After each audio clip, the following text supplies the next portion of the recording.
Hello, how is everyone today?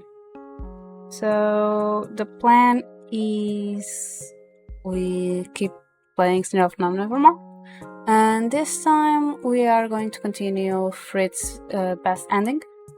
We are going to finish. We did the three first chapters last week, 2 weeks ago, and now we do the last three. So let's see where that goes and if I don't need to put anything in the title like an 18 plus because this route is definitely something. And yes, Aiden, you are the first.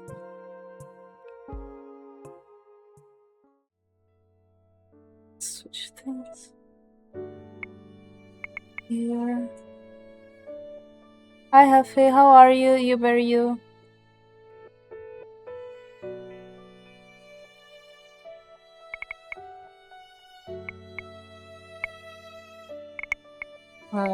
Here.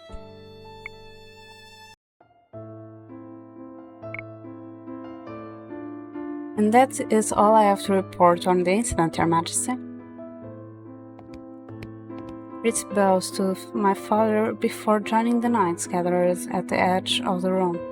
Tyrion stands with them, watching everything with a stony expression. The Tyrion, is Lord Fritz' testimony satisfactory? Yes, Your Majesty. And your opinion, Tiviana? I agree with Tyrion, Your Majesty. This morning my father ordered Fritz and the knights that were with me during the kidnapping to provide testimony as to what happened. The kidnappers have been waiting their sentence in jail for the past few weeks. Today is the day they received their punishment. I heard from Tyrion that the trial has already been suspended multiple times on account of heated discussions between the king and the councillors.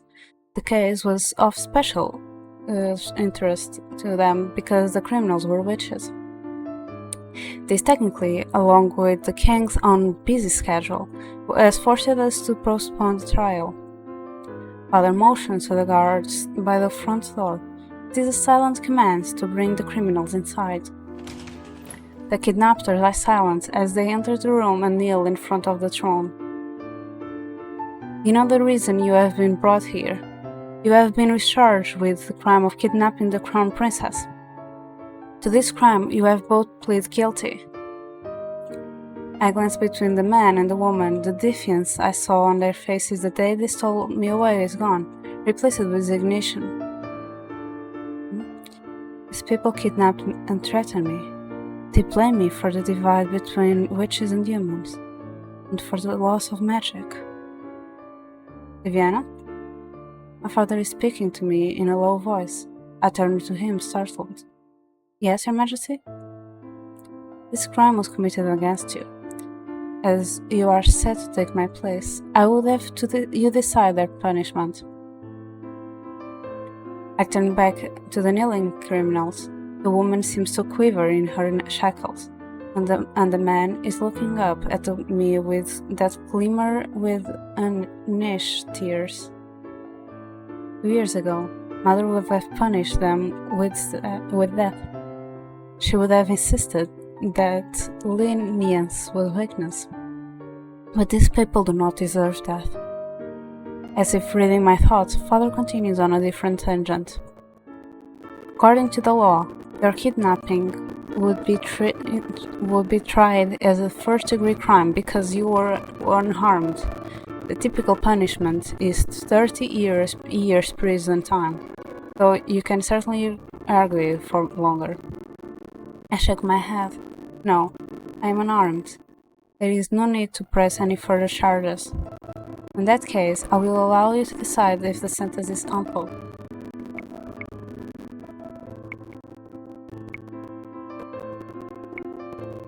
Hi Shoko, how are you?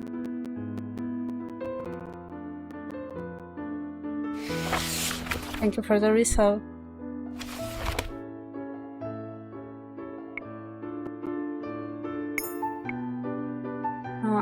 So last time this was the wrong one.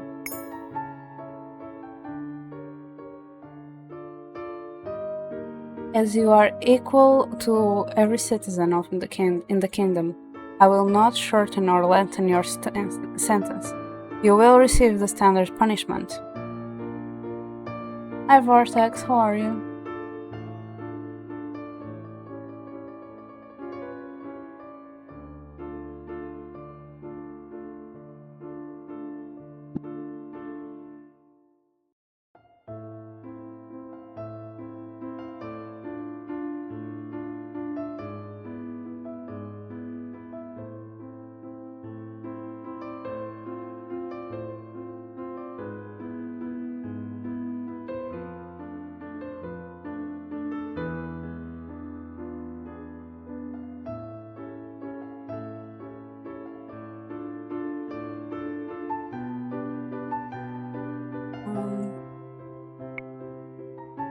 I'm confident in this decision. I could have chosen to lengthen their sentence, but to do so would only garner more hostility. I do not want to rule with fear, I want to rule with fairness. I'm doing okay. Out of the corner of my eyes, I can see Father smiling at me. The smile does not reach his eyes. Oh, no. Mosquitoes are going around.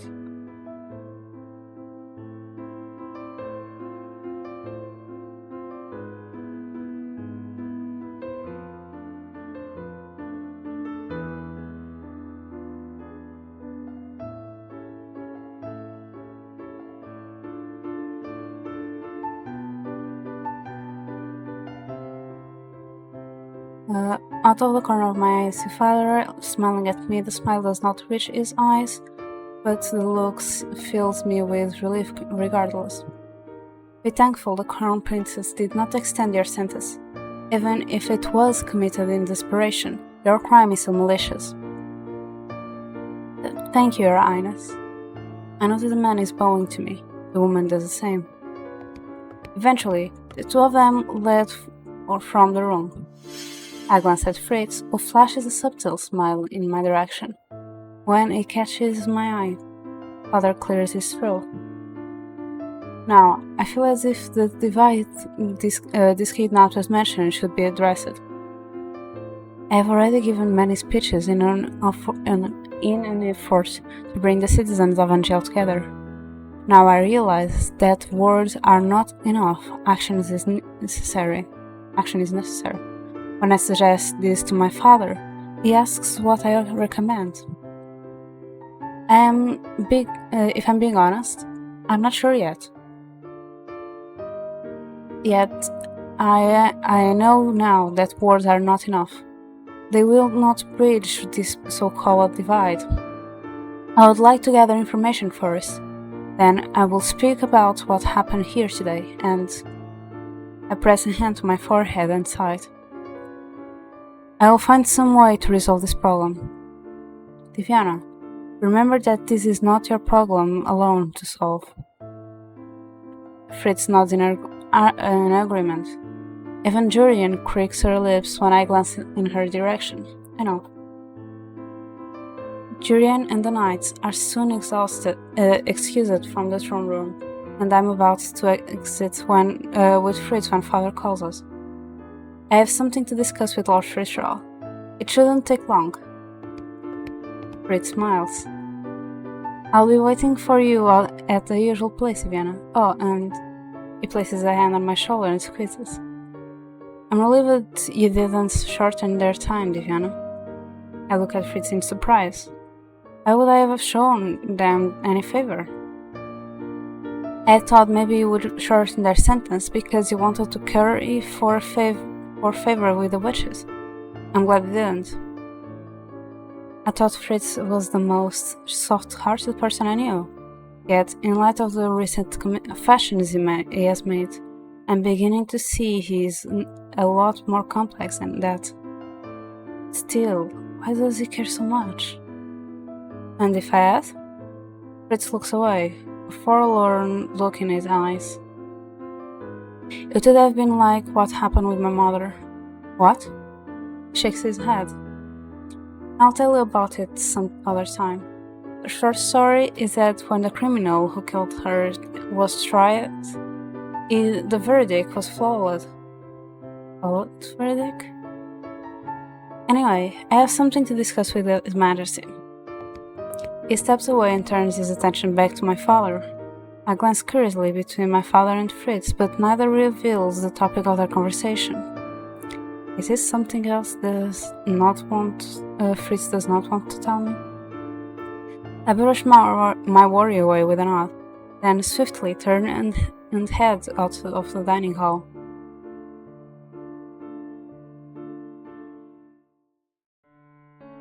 I decide to head to the town.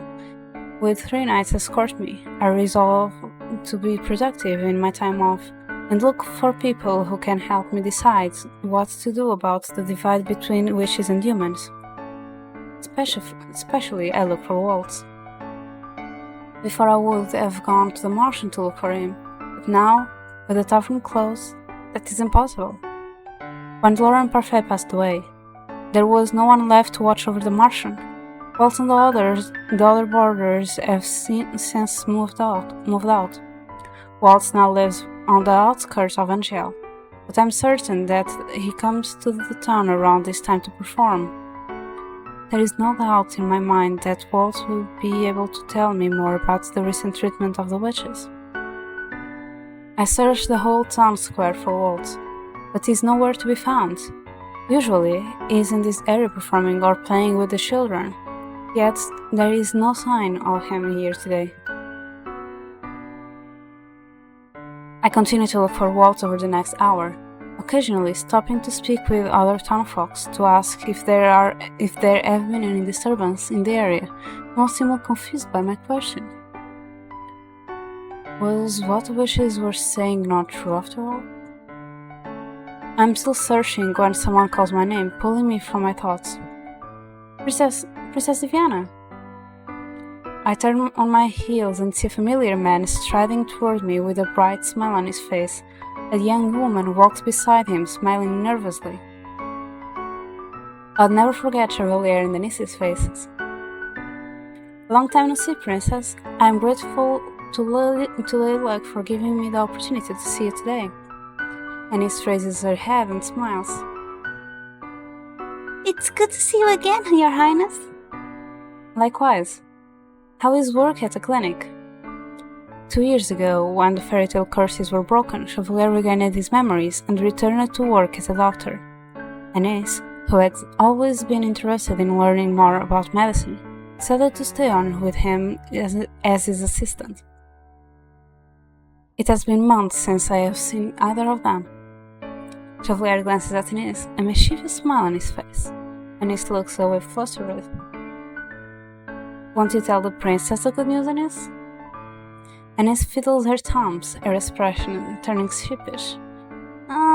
Well, I've decided to open up a pharmacy in the clinic space. A pharmacy? Annie's specialty has always been herbs and antidotes. We've decided that opening a pharmacy is the best way to showcase our talents. Rather than just a clinic, we'll also have a pharmacy set up so the town folks can purchase natural remedies. It should be less expensive than the medicine most apothecaries sell. That sounds like a great idea, doesn't it? Anise will do just splendidly. I hope so. Chevalier looks at her and raises an eyebrow. We should tell her about the other thing too, Anise. Much to my surprise, Anise flushes. It's not, really important. Nonsense, being in love is always important news. I stare between the two of them as Anise hides her face in her hands. What's this about love? Anise met a very striking young man a few weeks back. He came to my clinic to ask for my advice, you see. In the end, he spoke with Anise for hours on end about various herbs. Inés sighs as she removes her hands from her face. He happened to be the son of a visiting apothecary. He was a pleasant man. Ah, you don't have to be so shy in front of the princess, Inés. Tell her about how much you liked his smile, or about how nice he was when he treated you to dinner. Chevalier! I cannot help but smile at Inés's embarrassment. Inés always did so much for others back then when the Martian was open. She deserves to be spoiled as well. I'm happy for you, Inés. Thank you, Your Highness. I paused to consider as Inés, and Chevalier once again exchanged a look. She turns away with a sigh when Chevalier winks at her. I wonder if maybe Chevalier can tell me about the witches. Chevalier, have you seen any witches in your clinic recently? The good mood fades brutally. I have. Many of them show up at my door saying they've been refused treatment at other clinics. One woman, who was so sickly she was on the verge of collapse, told me that she had been run out of some other places because someone was certain they'd seen her cast a fairy tale curse before. There was also another witch, a man, who had burns on him. He came asking for some kind of ointment. Burns? Julia nods. It was a revenge crime. A man came into his potion shop and knocked everything he owned to the ground, causing an explosion. But why? According to the witch, the man said something about magic no longer having any place in Angel.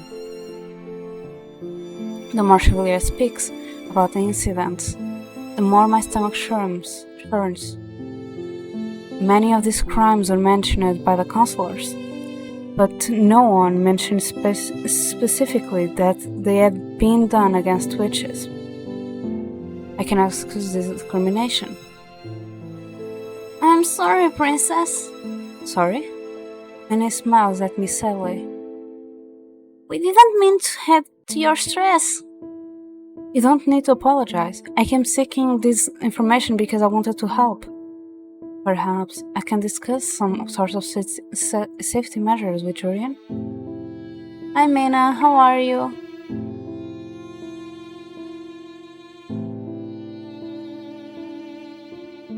Or maybe I should address these crimes in front of all the townsfolk. Humans are sad creatures, aren't they? They fear things they don't understand and choose to despite them rather than open their minds. I'm okay as well. Hi Kobe, how are you? Why objection? But still. He smiles. I've had various volunteers come in to help me tend the witches. Just as there is cruelty in this world, there is also great goodness. It just so happens that violence always speaks loudest. Then I have no choice but to speak louder than that violence. I know that both of them. Thank you both for your help. Of course! We're glad that we could help, Princess. Yes, it's always a pleasure. If you ever need anything, you are more than welcome to look at the clinic. Well, I'm kind of the main character, Kobe. Rest assured, I will always make time for you. I'll try my best to visit when I can. My talk with Chevalier has answered many of my questions. I am relieved for it. It seems I do not need to search for walls after all. Shortly after, the two excused themselves. I head back to the palace with my guards reformed around me. Of course, I will always make time for my friends.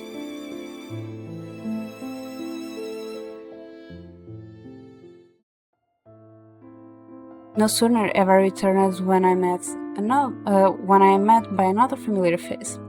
Emmeline is running toward me with a package in her hand. The smile is exuberant. I had a feeling you'll be back soon, Diana? Emmeline, were you waiting for me? I was. I wanted to be the one who delivered this to you. Emmeline holds a package out to me. What is it? I took the parcel from her hands and eyed it curiously. You won't know until you open it. I raised my eyebrows. It must be important if she came to meet me at the palace gates. I do as Emmeline insists, and I'm surprised when I behold what is inside. A mask? Emmeline claps her hands together. For the upcoming ball. The upcoming ball is a masquerade? When did this happen? Emmeline seems to notice my confusion. It was Lord Fitzgerald's idea. He brought it up to Mother a few days ago. He said that masks would make things more mysterious. I run my hands over the carefully crafted mask and shake my head in wonder. It is a delicate mask, and I cannot help but marvel at the intricacy of its design. What do you think? It's a lovely idea, isn't it? It is interesting. I wonder why Fritz wanted to alter the theme of the celebration, and why it chose masks. Looking at the mask makes me remember the masked man from 2 years ago. The man whose cocky smile I always read beneath his mask. Varg. Fritz. Their personalities were like night and day, and yet they are the same person. That is why, even if Varg was somewhat overwhelming, I loved him regardless. How could I not, when he was a part of Fritz? Besides, Varg did great many times for me back then too. Whether of his own volition or not, he was still my knight. Except instead of a shiny armor, he wore a masquerade mask and an ominous-looking cloak. Diana? Oh my god, that's Boysha.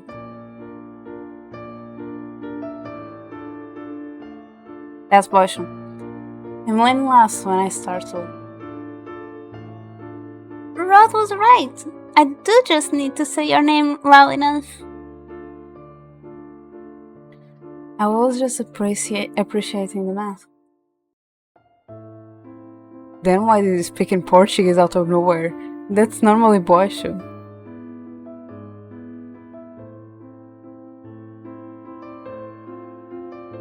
The thing, Shoko, is you and Boysha has been spending so much time together that you are starting to fuse together.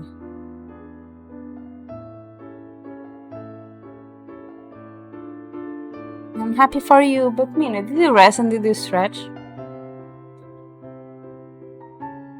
Did you buy this for me? Oh, I didn't even realize that Kobe had rights and Magnum and oops. Sorry, Kobe, sorry, Choco. Emmeline shakes her head. No, it's from Lord Fitzgerald. Fritz bought this mask for me? I clear my throat and carefully set the mask back in its package.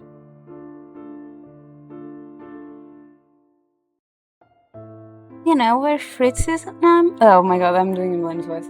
Do you know where Fritz is now, Emmeline? I can't say that I do. Sorry, Diana. He said that he would be waiting for us in our usual place, or perhaps is in my room. The two of us always meet there before we begin our practice. It is no worry, I will find him on my own. I took the package beneath my arm. Thank you for delivering the mask.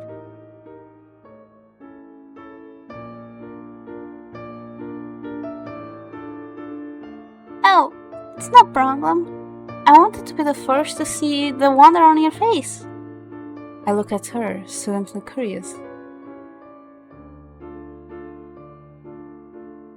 What about your mask? Have you already purchased one?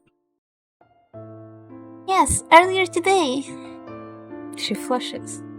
I found a special mask from Bragantia and purchased it on a whim.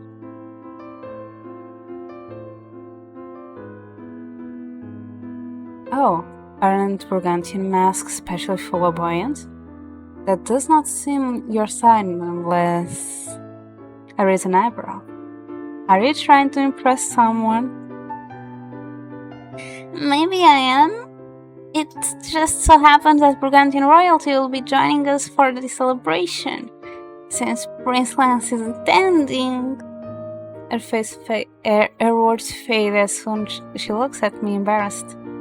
It has been less than a few months since the Burgundian nobles came to visit our palace. Claude and his brother Lance have been sent here on many occasions as ambassadors to help remedy our relations with Bragantia. I noticed the way Emmeline looked at Lance even back then. I have always suspected that she fancied him. What? I wish you the best of luck, Emmeline. I'm sure you will capture his heart. I grin as I pass a rosy cheek at Emmeline.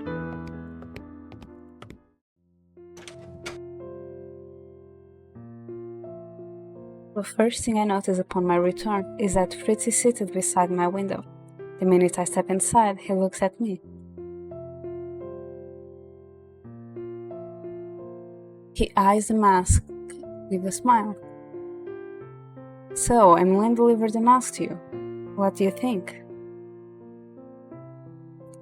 I think it's beautiful and mysterious. Fritz laughs.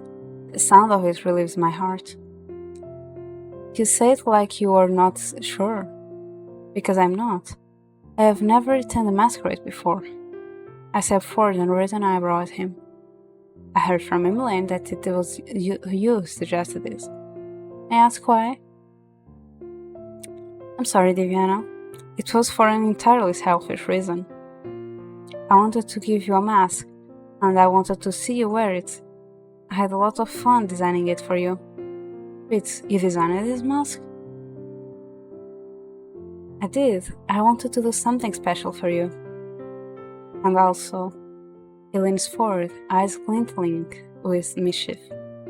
In a masquerade, one can show off a completely different part of themselves. It's like being a masked performer in a theater show. Thank you for that, Pet Scobie. He leans back and laughs.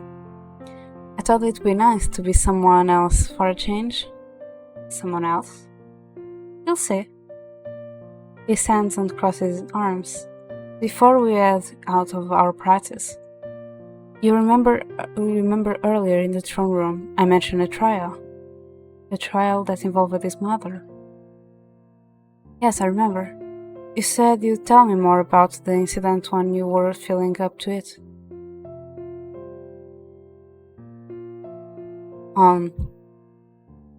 When you mean spend 10 euros, you mean like several boxes, right? And in sale, right? Well, he looks at me, a little uncertainly. I've been thinking about it since this morning, so I'd like to share the story with you now, if you don't mind. I'm afraid it's a very dreary tale, though. You know what? That I am used to those sorts of stories by now, Fritz.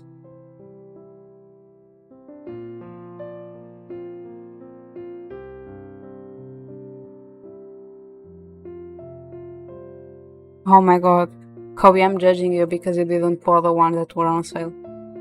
2 years ago. Wait, did you buy the white brand though? If you bought the white brand, then I'm forgiving you. 2 years ago, my life was a nightmare. But Fritz shouldered those miseries with me. He tried to protect me from them.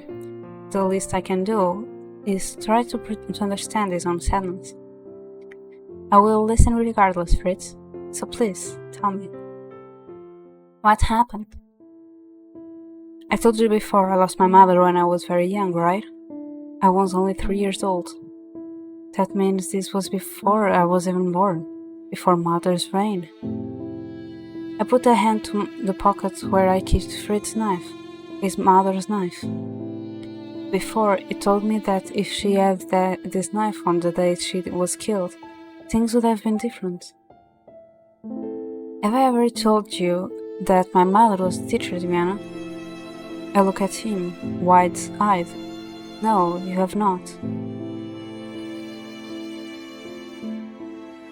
Yes, you haven't, Kobe. So instead of asking Shoko to stream, why don't you stream? Huh? She was a language teacher. She was the reason I grew up learning bits of other language. Even after she died, I read her lesson plans because I thought they would make me feel closer to her. I cannot help but recall the words Fritz taught me before. The one he said was from an ancient language, Adiova. Did his mother teach him that word, or did he learn it after she died? Anyway, I digress. My mother was a language teacher who took on many students, nobles, commoners, children. She would teach anyone who had the motivation.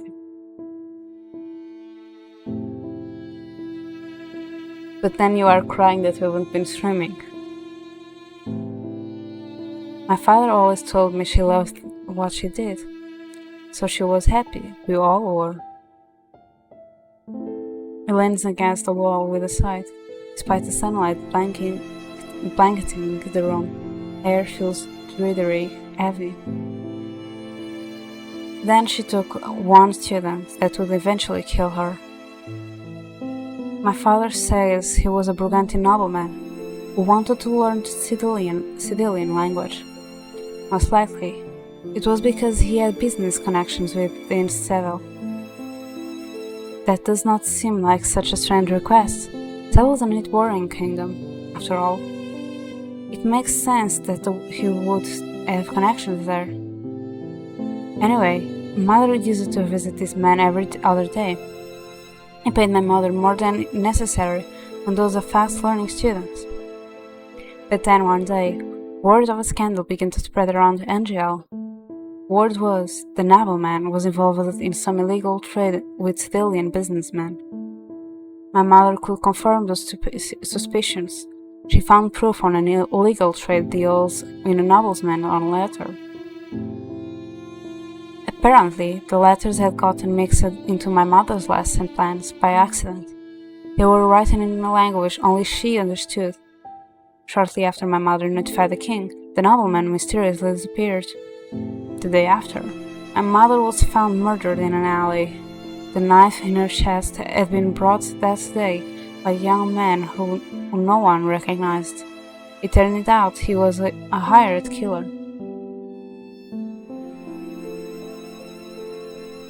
I stared at Fritz in shock. He believed that a nobleman sent a killer after your mother because she spread a rumor about him? It was the truth, not a rumor. A truth that soiled his reputation. Fritz's eyes are stormy. His mouth sets in a tight line. At first, I think he's glaring at me, and then I realize he's glaring through me. His anger is reserved for memory. The killer was brought to the palace to be tried. He confessed that he was only a hired hand, but nothing came of questioning him about his employer. Fritz sighs. A hired killer never had any physical contact with the nobleman who hired him. My father suggested torture as a means of getting information out of the murder, but the king refused. The killer was sentenced to lifetime in prison, but the nobleman who paid him was never found, and so he was never tried in court. Though my father tried to link the nobleman to the murder, King Gennaro argued there was no conclusive evidence that he had hired the killer. It was all circumstantial evidence. My father must have investigated further. There is no way he would let such a crime go unpunished. Thank you for the care package, Kobe.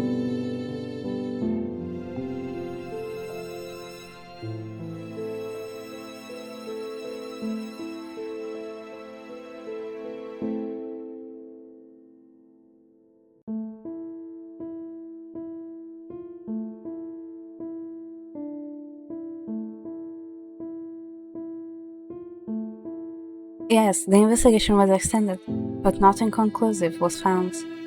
Though my father tried to keep the investigation running, the king eventually disbanded the fort, claiming they were only hitting dead ends. Wait, what does have kinder inside?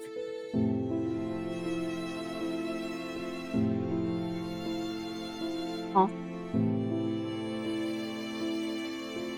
The look on Fritz's face is... No, there is no kinder. Sorry.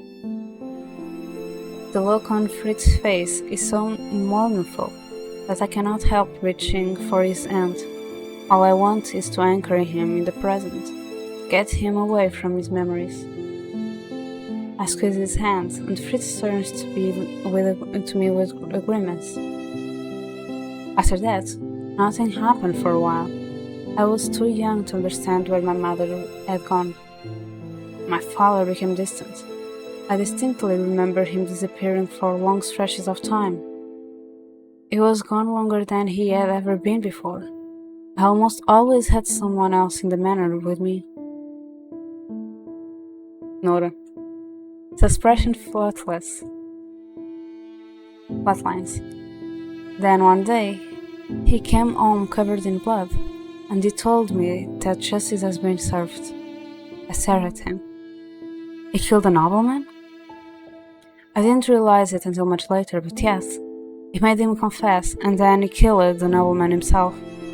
My father punished the nobleman where the law had not, and yet...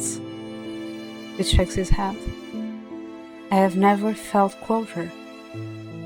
My father hated that the king was so lackadaisical about the investigation. He believed that the nobleman was pardoned on account of his status. From then on, my father held a grudge against the king. After my mother died, he became stricter, tougher. He began to doubt everyone and everything, and he dealt out justice with an iron fist. He didn't hate the king then. He still thought it was noble. He still believed in the honor of the knight. He didn't become truly incorrigible until after the war, when Hildur was locked in the Tenebrarum. Before that, he was jaded but kind. After Hildur after he saw what ruling with an iron fist could do to keep people in line. Fritz crosses his arms and palms.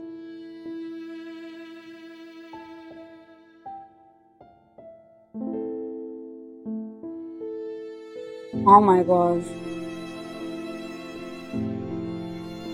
Kobe, why did you fight another person? I don't know where Danny is. I think Danny is just focusing on what he has to do. Back then, I always wanted to believe in the goodness of people. But now, I understand where my father was coming from. The strong over the weak. Shouldered sad. That is what I realized when my father used me 2 years ago. His gaze settles on me again, quiet and forlorn. I believe in the fair trials. I believe that people deserve retribution for the crimes they committed. This crime was not murder, but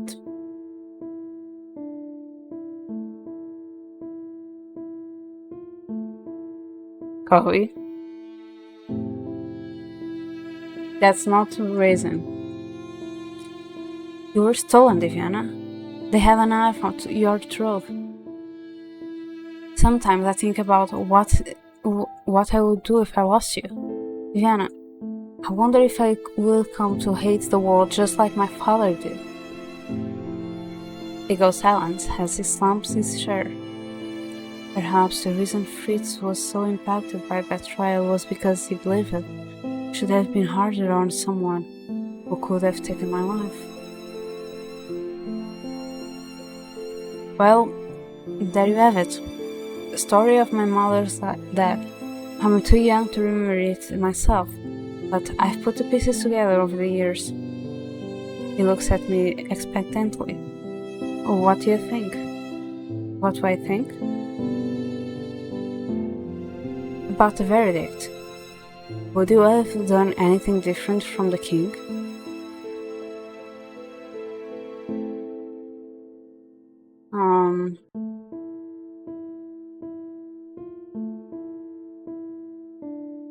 I don't remember what did I put all that time. I have no, but but it's feeling wrong.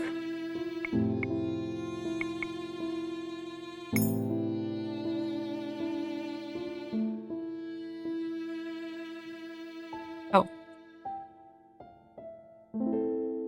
I can tell by the way his expression falls that my answer takes him by surprise. As much as I wanted to say no, I also know that there is a reason the court has specific procedures for doing things.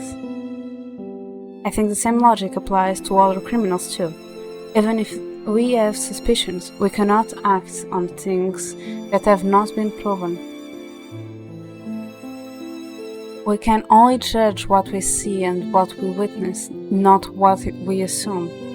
Alcácer ought to have brought the nobleman's confession to court and meted out justice that way, no matter the feelings he had for the king. I try to measure Fritz's reaction, but he only looks thoughtful. I'm sorry, Fritz. No, don't be. He smiles at me gently. Above all else, I believe it's most important for trials to be fair. You're far more knowledgeable when it comes to things like this. Besides, it makes sense for a ruler to look at things objectively. Hearing your rationale gives me hope that justice is still feasible within the boundaries of all these rules.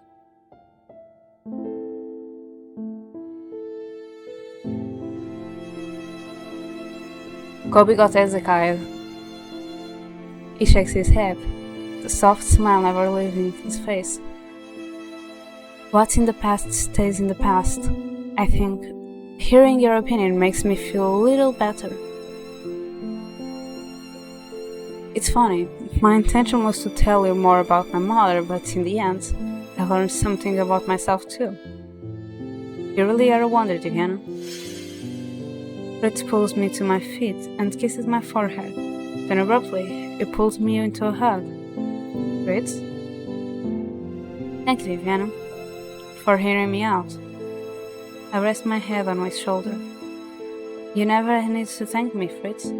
I want you to be open with me. I pull away so that I can plant a quick kiss on his lips. Now, shall we continue this conversation during our lesson? Fritz smiles at me. He places a hand on my back as we walk through the door. Yes, let's go.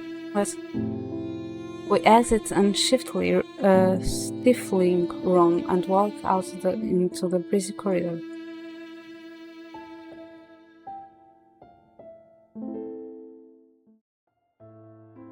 The rest of the week passes by in a blur of meetings, classes and practices. When I'm not busy practicing with Fritz in the forest, it takes me to town.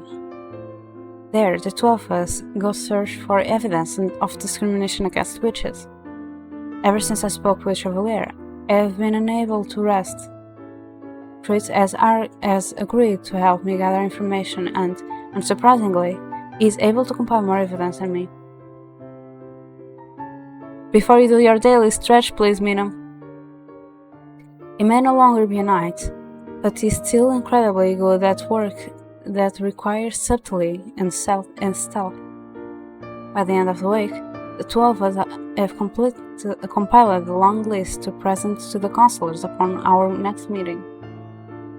I'm grateful that the week has come to the close until I realize, belatedly, that the masquerade my family has been preparing for it tonight. Thank you. Rex makes me a promise that we'll attend before departing to discuss some important matter with my father.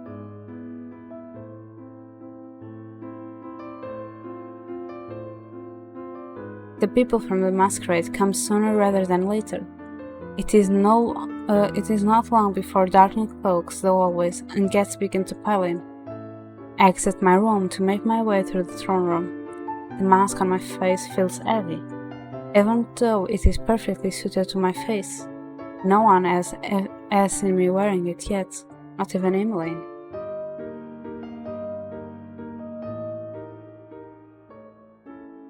Still?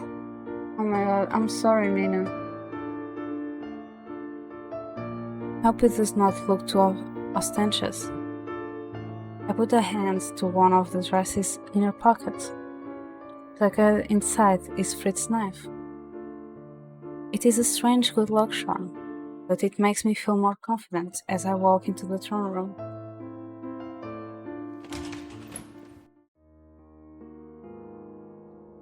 The first thing I notice upon entering the throne room is that everyone is masked.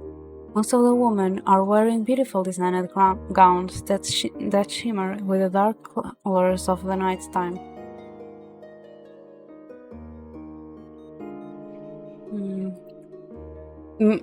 It's probably something or with a cable or inside the keyboard. I can't think otherwise.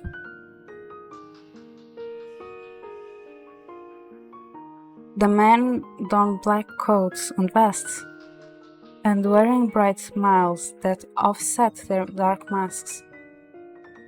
Some of the ladies smile and laugh behind feathered fans. Hi Giga, how are you? Today you arrived in time.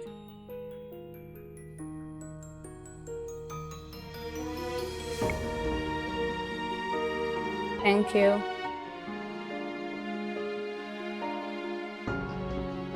I take in the sight, wondering at the atmosphere of a mystic. I am startled when the announcer beside the door appears and, with a bow, calls my full title and name to the gathered crowd.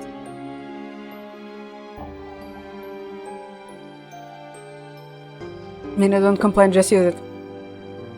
I search the faces of everyone gathered, but the guests' expressions are hidden behind their fans.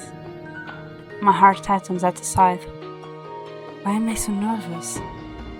I begin to make my way down the stairs, offering words of greeting to all those who approach me.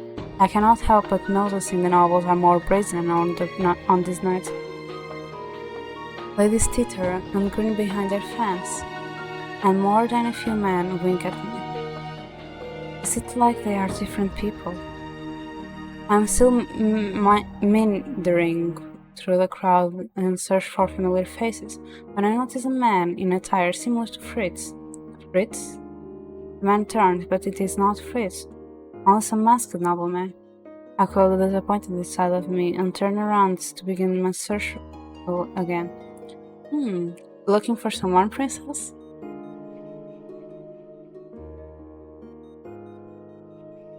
I nearly stumbled right into the man behind me. I have to take a few steps back to put some distance between us. Thank you for the stretch, Kobe.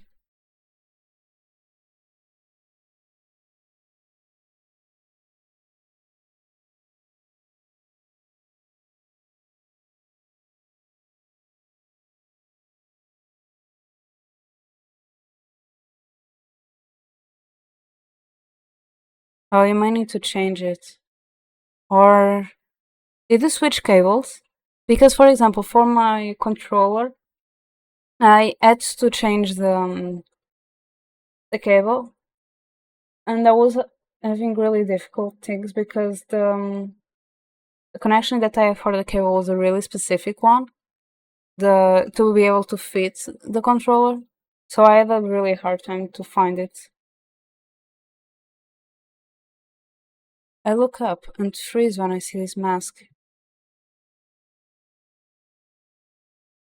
Both his eyes and his mask are so familiar. I cannot help but be shocked. His face completely with the cocky grin gives me a strange sense of deja vu.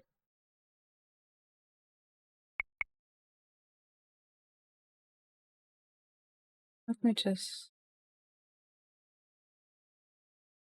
I cannot speak, only stare at him, dumbfounded. Where did the music went? It's been a while. The look on his face and the mask. It is Varg's face. But no, it cannot be. Fer does not exist anymore, not as his own person. It has only been a few hours. Fritz's eyes twinkle with mirth. Sarcastic as always, I say. He takes a step forward. I'll have you know I planned on going by a different name tonight. Oh? Tonight you can call me Varg. I stare at him, nonplussed. He holds out a hand. The grin never leaves his face. What you say? To just one dance, princess? Come on, I don't bite. I look at Fritz quizzically. What does he hope to accomplish with this change in character? He always looks so pained when he remembers the things he did as Varg, so... why?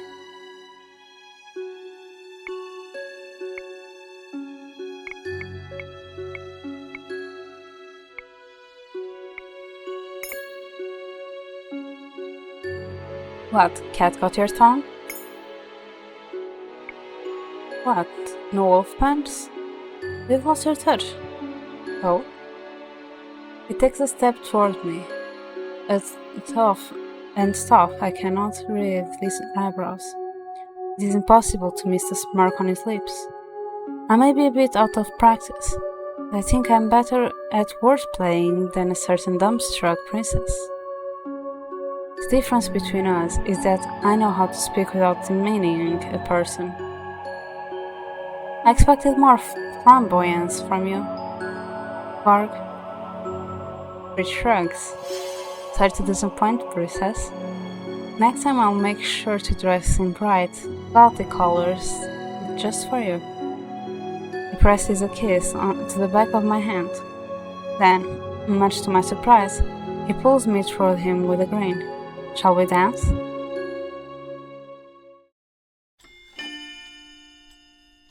Humans and Witches. Chapter 5.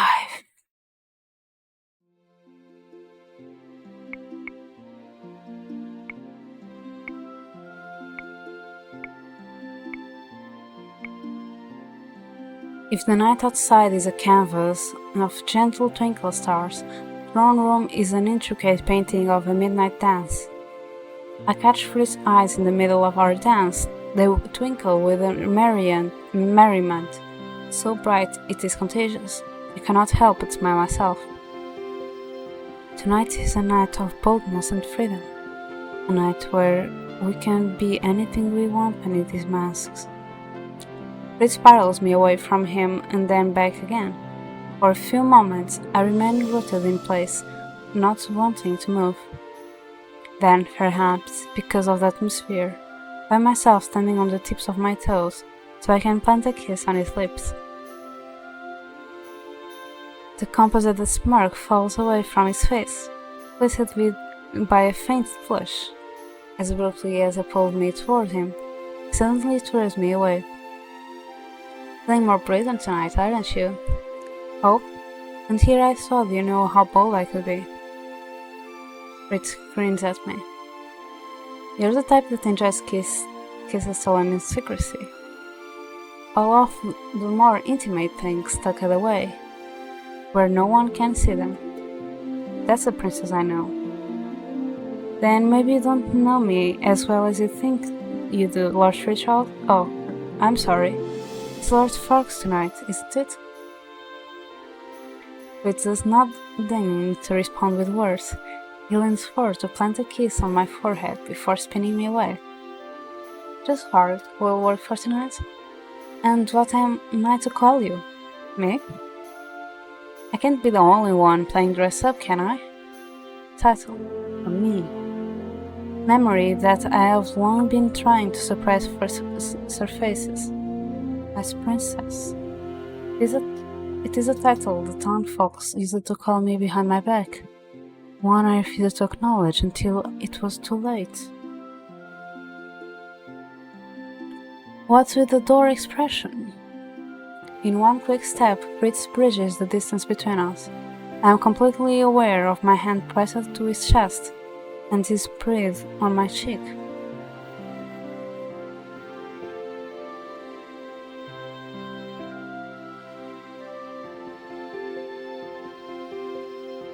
I turn to consider the crowd around us. But then I realize Fritz is pulling us to the outskirts of the room, away from prying eyes. Hey, Ice Princess. Fritz. Whatever else I had been meaning to say, it's cut off when he puts his lips to mine, sealing my words away from me. I'm almost stunned enough to push him away, but then I realize that despite the abruptness of the kiss, his arms around me are gentle.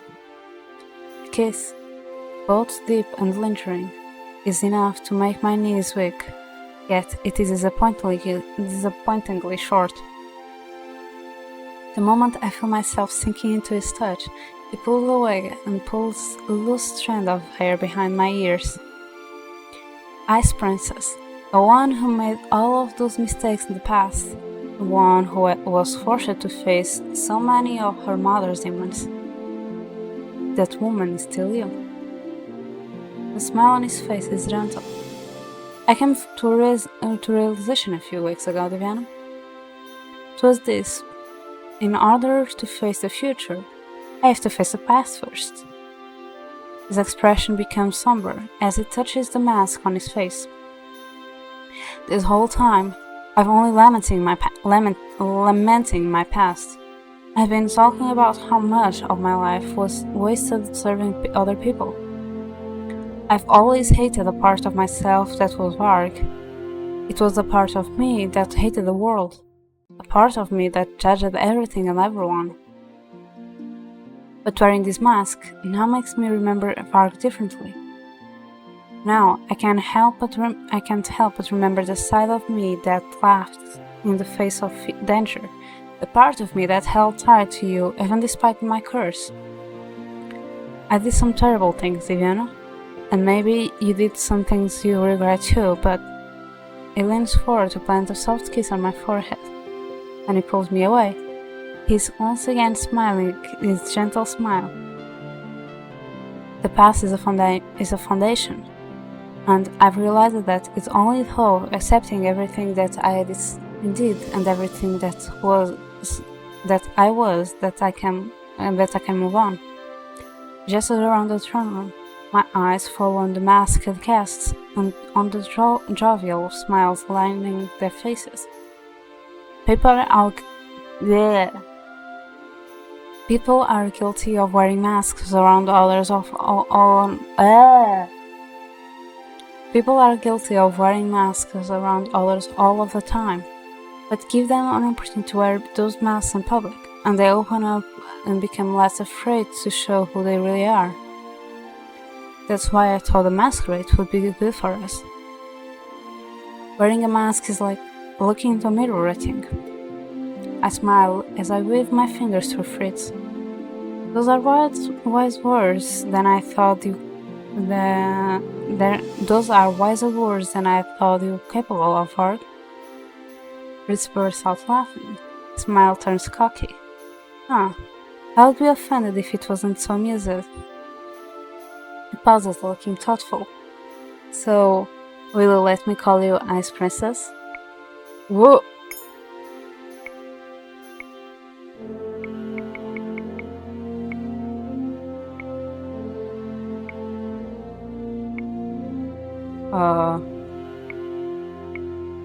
Here.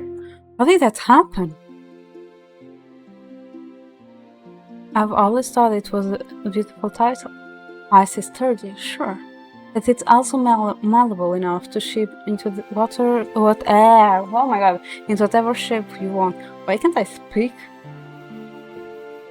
Fine, you may refer to me as Ice Princess, but also I've written about him.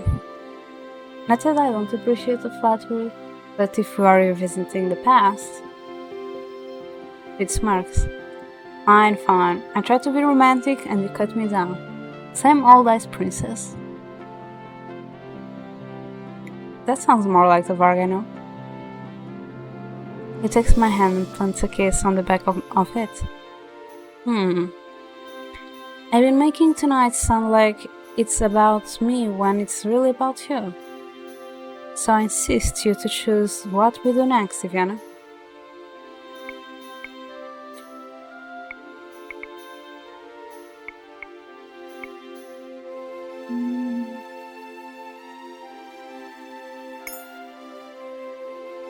I'd like to dance with you again. Oh? I didn't think you enjoyed dancing so much. I care more about your company than a dance.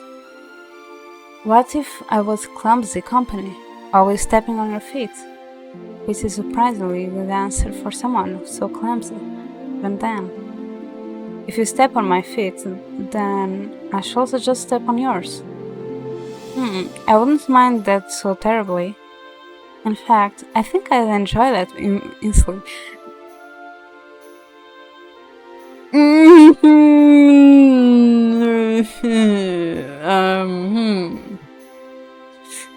Okay. Fritz pulls me toward him, setting one hand gently on my back while he grabs the other. He pulls me against his chest.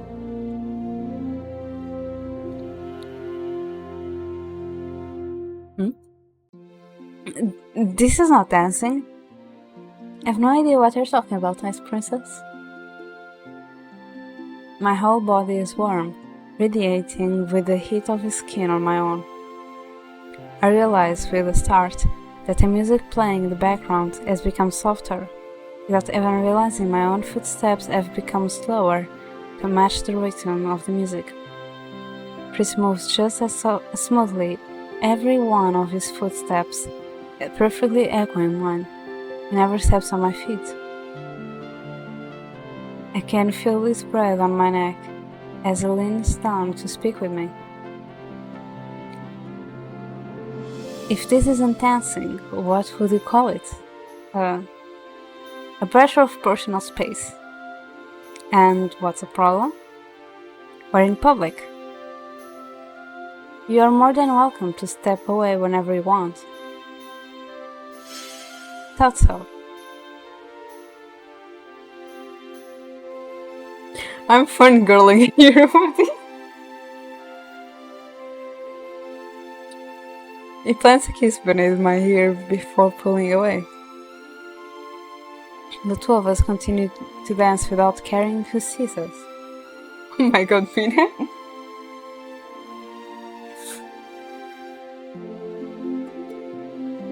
Mina got activated. When the song eventually fades into something more jovial, Fritz pulls away from me and raises an eyebrow. Care for a drink, Miss Ice Princess? I nod my head at him slowly as I come out of my thoughts.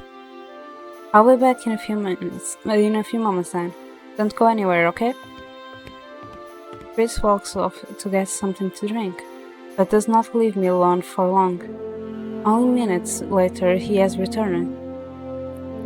I stare at the glass topper as it hands me one of the drinks. It appears to be some kind of animal. It looks like some kind of strange lizard. What is it? Your guess is as good as mine. Apparently, it was done to honor one of our estimated guests. Perhaps it was for Claude or Lance? But why lizard? I startled when Fritz flicks my forehead. Sorry, I couldn't resist when you were so obviously dreaming. Would it not be more a nice dream at this point? Point taken. So Fritz and I remain in each other's company for a long time after that. It's just a matter of time until the two of us are forced to separate.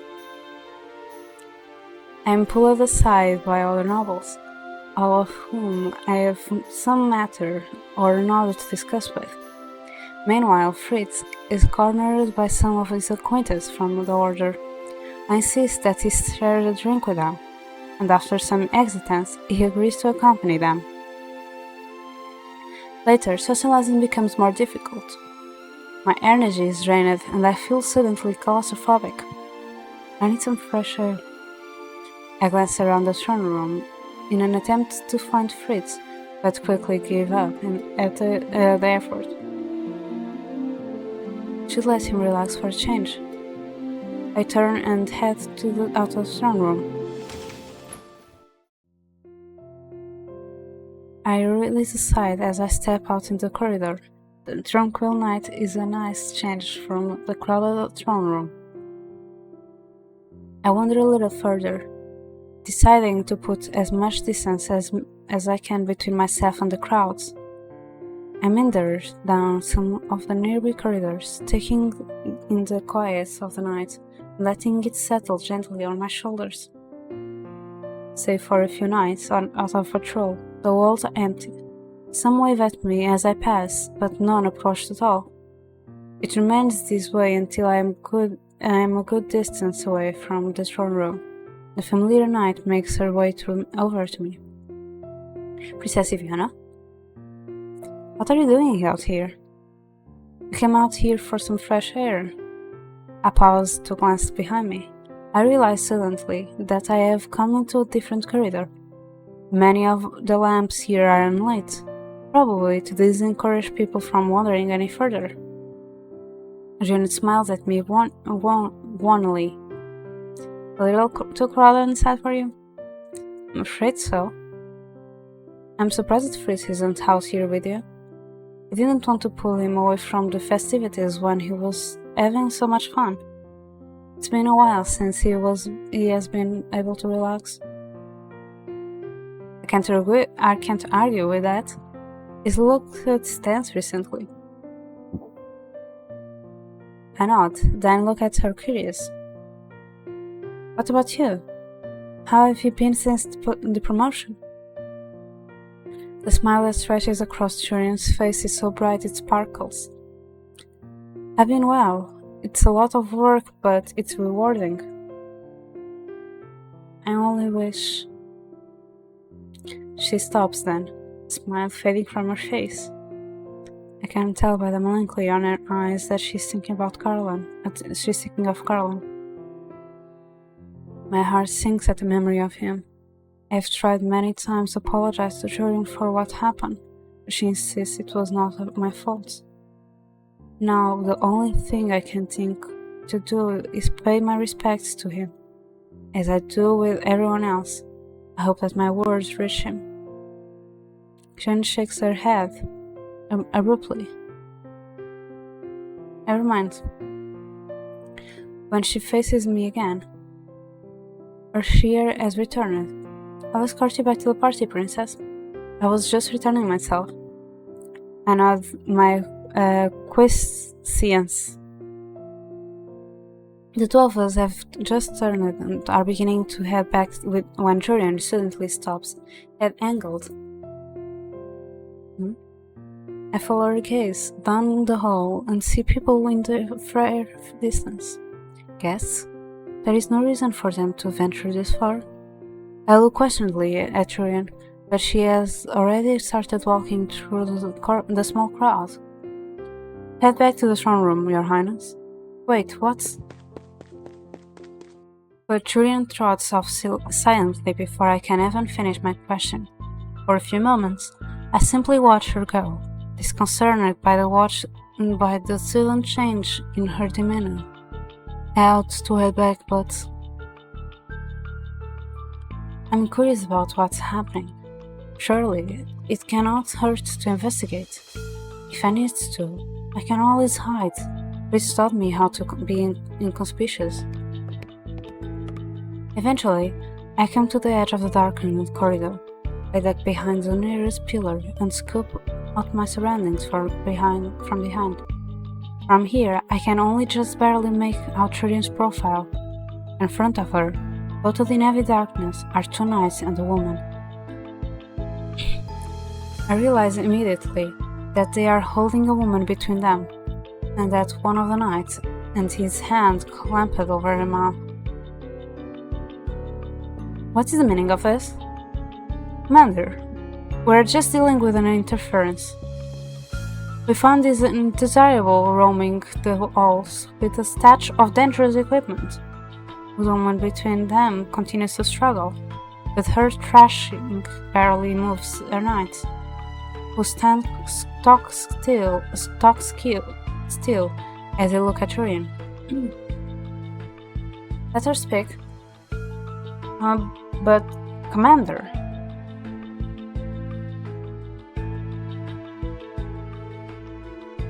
I said, let her speak. Commander, she was holding into this. The knight takes something from his pocket and presents it to Julian. Her eyes widen. A potion? She glances at the panicked woman. So their captive is a former witch? But what are they doing to her? She was about to break into the party with this. We found her skulking out here and arrested her immediately. And, if she's so guilty, then let her speak for herself. The two men glance at each other over the woman's head. Even from this distance, I can tell Julian is scrutinizing them.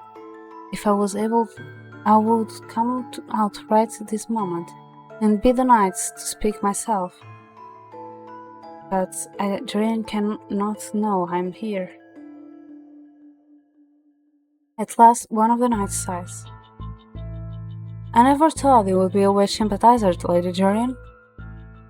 Even in this darkness, I can see Julian glowering. But before she can say anything, she is abruptly interrupted by the sound of shattering glass. Always suddenly encased in a mist thick enough to hide the figures from my sight. Stop! Desist at once! Your words fall on deaf ears. Before I can rationally piece the scene together, in my mind I am pulled from my thoughts by the sound of battle. Though the mist is thick, I can see Julian engaged in a combat with one of the knights. The witch is conspicuously missing. Where did she go? It is then that I witness one of the knights escaping the mist. He holds the struggling woman firmly in his grasp and yells something at his comrades before running down the hall in the opposite direction. Fear mingles with anger as the knight approaches. Panic builds in my chest. If I move, I will put myself in danger. But if I do not, the kidnapper could very well escape. What do I do?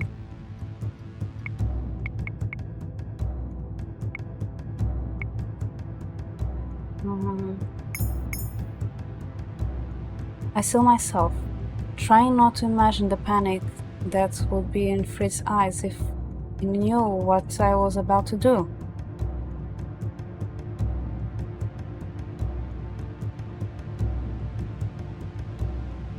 My father would only simply call for help. Would not simply call for help, he would do something. I have not learned how to defend myself just so I could flee. I put on a burst of speed and rush across the courtyard. Normally, I would not be able to catch up to the capture, but the strangling woman in his arms slows him down, and in less time than I anticipate, I am standing in front of him. Out of my way, girl! I pluck the mask from my face. The knight pales. I do not know who you are or what you hope to accomplish, but will let this woman go immediately. I try not to flinch when the knight laughs. Ah, the fallen witch daughter. I would have been scared of you before, princess. Now you are just as powerless as a damsel in my arms. You can't use magic anymore, I can't. Anything that makes me just like you. You witches could never be like us. What has this woman done to you? What hasn't she done? During the war, witches burned our homes and slaughtered us in the streets. Then magic up and disasters, and they suddenly think they can be like us? that they can simply be forgiven for their crimes and go on living as innocent. The man grips on the woman tightens. I can see tears in her eyes. Equality? Don't make me laugh. We'll never be the same. I see. The knight unsheathes his sword and holds it to the woman's throat. We value the hostage life. He'll back away slowly. For just a few moments, I falter. Memories of my own capture replay in my mind, and I'm incapable of moving. I force myself to brush them aside. 2 years ago, people died because of my bad decisions. What kind of queen will I be if I keep putting others in danger? A few steps back, and as I do so, I reach into my pocket for Fritz's knife. I set out on a silent apology to Fritz, hoping he will forgive my brazenness. Then, just as the knight lowers his sword, I lunge forward with the knife. The movement startles him, and he steps back in alarm. I slice the dagger through his hand. His grip on the witch loosens, and she uses the opening to rush behind me. She shoves something into my hands in passing. This is the last missed potion I have. The knight approaches sword withdrawn. I have no time to think. I cannot take the man on my own. I throw the glass potion to the floor. It shatters, and the knight disappears behind a curtain of mist. I can still hear him approach through, and knowing I am no match for him in a one-on-one fight. I grab the witch's hand and flee with her through the mist. I soften the footsteps as we move. Thankfully, the witch mimics my stealth, and the two of us reach the end of the corridor quietly. Your Highness, you... I clamp a hand over her mouth, but too late.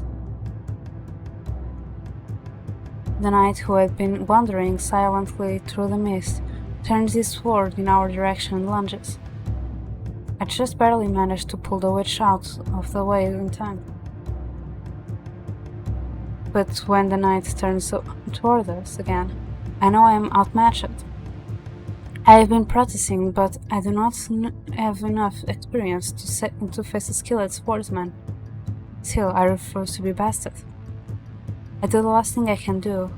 I can't think to do. I throw the dagger. My aim is off, and it glances off the knight's wrist rather than hitting him in the chest. But it's still enough. It startles him, and I use the extra time to make my escape with the witch.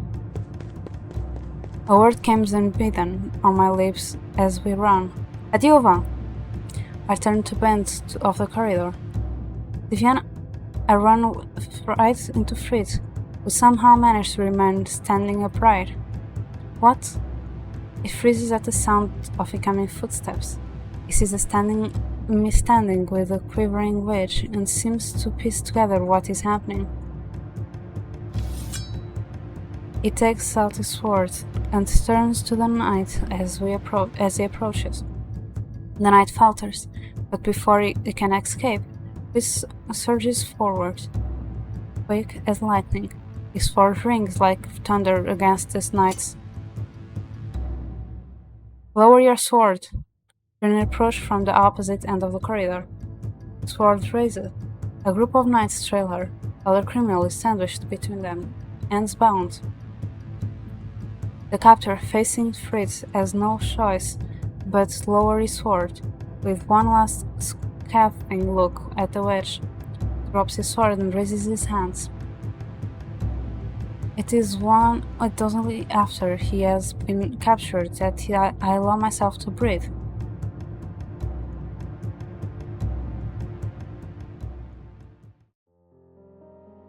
The minute the king is notified of the incident, the masquerade is cancelled, and the throne room is cleared out. And that is what I witnessed. I finished describing the situation to the king as concisely as I can.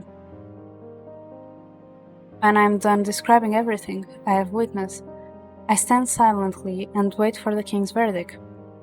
The two kidnappers are prostrated on the ground behind me, surrounded by a tight circle of knights. Fritz and Julian are there as well.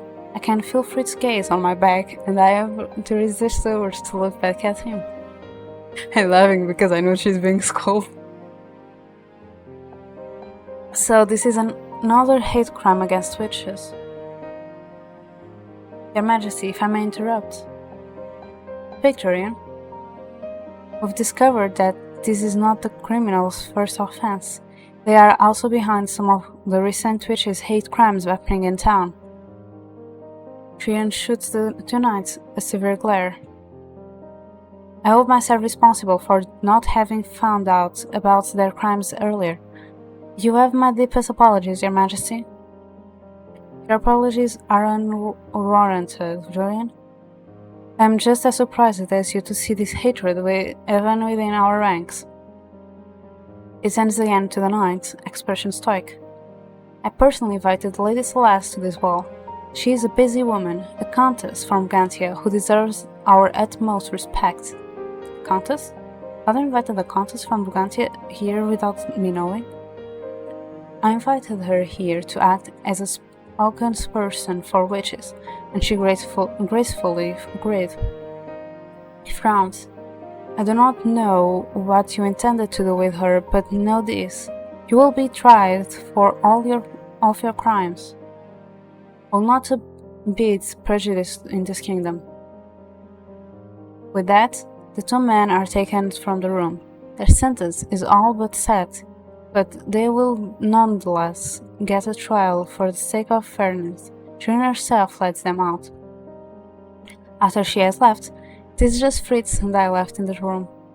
I break the silence first. The witch is a Brigantian countess? Why did you not tell me about she was coming? I intended to have Claude introduce you tonight. The only other ones who knew of her arrival were the knights. It was for security purpose. He sighs. I see now that it was a mistake to keep the information confidential, regardless. My father turns to me, expression somber. You put yourself in danger rescuing her, Diviana. I could not stick back while she was in danger. We have knights so that we may rely on them. Be that as it may, there was no one there to rely on in the moment. Yeah. In the end, what you did was very heroic. You have won the Countess' favor, and in doing so, have redeemed Angel in her eyes. You are very brave. You were brave, Diana. Very brave as a ruler must be. My heart eases somewhat at the words. I would like to speak to the Countess now, but I will hear your testimonies tomorrow, Fritz. Of course, Your Majesty. Then you are excused. Thank you both for your assistance tonight. With a bow and a curtsy, Fritz and I duck out of the throne room.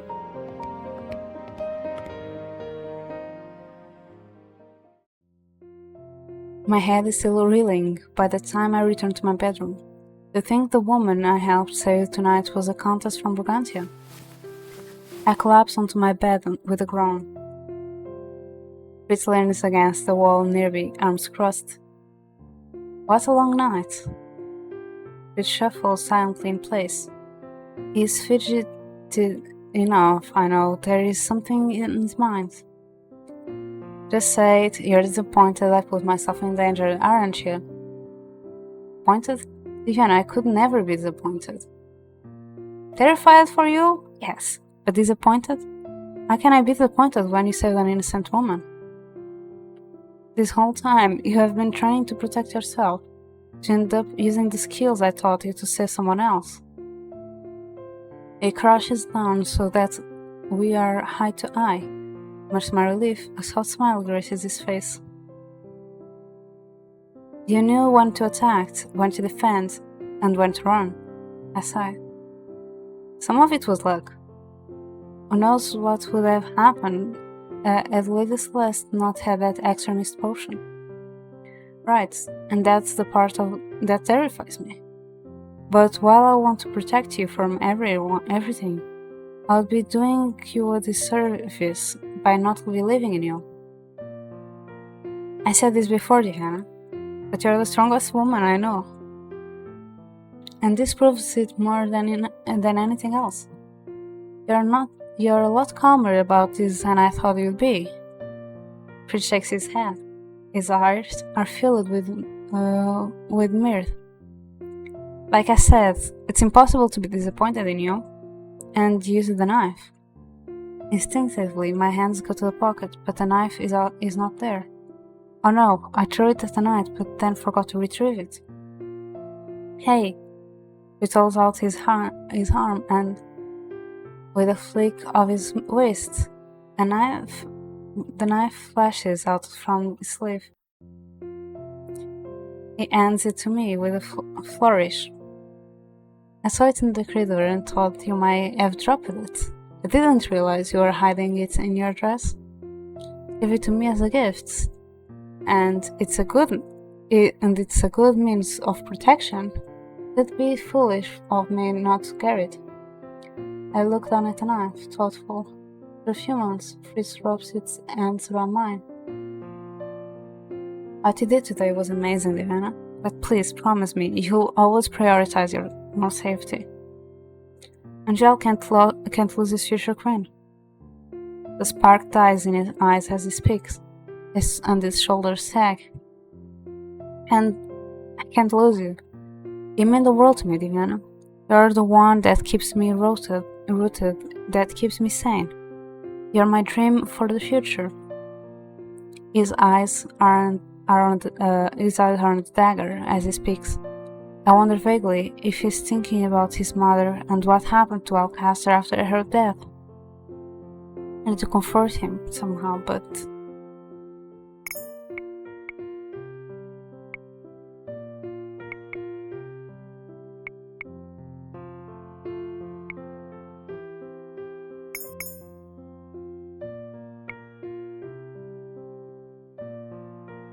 I lower myself to the floor and, before he can protest, lean close enough to press myself on his shoulder. I reach up to trail my fingers down his arm. Don't plan on going anywhere anytime soon, Fritz. You are just as much my dream as I'm yours. I want you to be my future. Fritz shakes flush of crimson, a soft crimson. It takes me a few moments to realize why. I quickly pull away, my own cheeks warm. Oh my god, I just noticed now that means is that just working. But Fritz grabs my hand before I can stand back.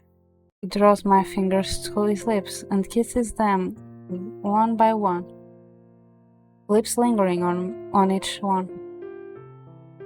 Fritz. He looks at me, his gaze filled with warmth. Always.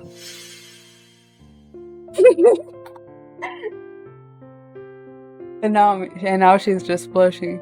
She first smirks and then she blushes. Promise to be with you always. He leans forward to cup my face in my hands. Our lips are inches apart when a knock sounds at the door, startling us both. Your Highness, the Queen requests your presence in her chambers. Ophelia? She must want to check on me. Tell her I'll be there in a few moments. I turn back to Fritz and plant a quick kiss on his lips before standing up. He looks up at me, almost disappointed. Are you sure you are weird, Mina? I consider him for a few moments before shaking my head with a little smile. Would you like to come with me? To the Queen's rooms? Is there a problem? No, I've just never visited a chamber before. Then we must remedy that. You are basically a part of the family now, after all. Before he can protest, I grab his hand and pull him out of the room.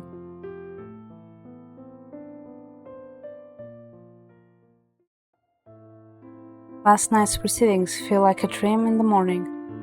I king reviews the situation with the counselors, and after hearing testimony from Fritz during die, he sentences the knights to a lifetime in prison. The countess has been offered a room in our palace for a few days.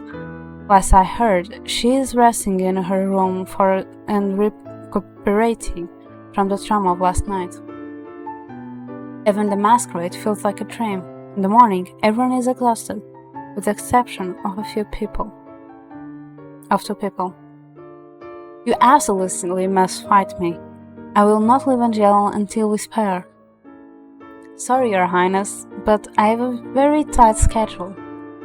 His eyes flicker to me, and I can see the mischief in them. I know Fritz does not have so much on his plate that he cannot spare with Claude. No, he just wants to avoid Claude's melodrama. But this is a gentleman's challenge. One does not turn down a gentleman's challenge. To be fair, it's almost 1 a.m. for Mina, but also, I know why Mina was blushing. It was because of the situation. On the contrary, one has a responsibility to turn down a gentleman's challenge. Whoops. If it comes from a man that is not a gentleman. You stay out of this, Lama. Claude and Lance are our estimated guests for the following week, though I have no doubt Claude Dramatics will tire me out by the end of the week. I cannot help but be glad to see him again. His exuberance is contagious. So that's not weird, Mina, don't worry.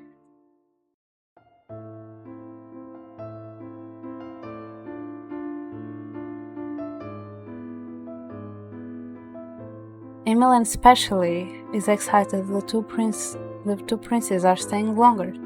She has been stealing glances across the table at Lance all morning. Even now, she thrills her hair around her fingers as she shoots another nervous smile at Lance.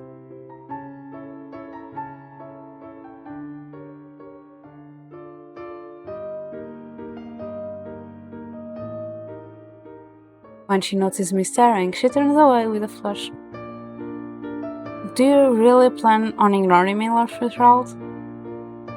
Oh, were you saying something? Such a cruel man you are. Please ignore him, Lord Fitzgerald. It thrives off attention. I only wanted to see who his superior swordsman was. This is a very capable swordsman. He was a commander of the Order of Caldera, after all. Bah, that means nothing. Claude has not changed at all. Lord Fitzgerald fights with a purpose, not just for the sake of being dramatic.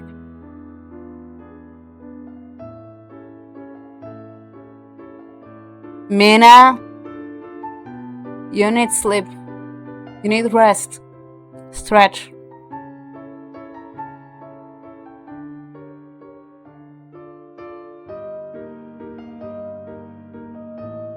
You're just jealous you're not good with a sword, Lama.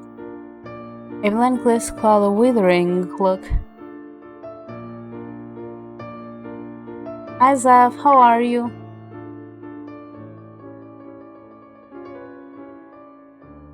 And Mina, you better rest, or I'll call you. Thank you for the stretch.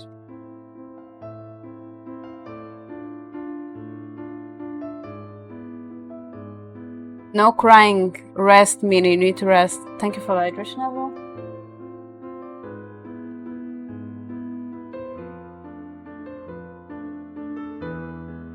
I like how Zeph just adopted the work as like a way of you arriving to streams.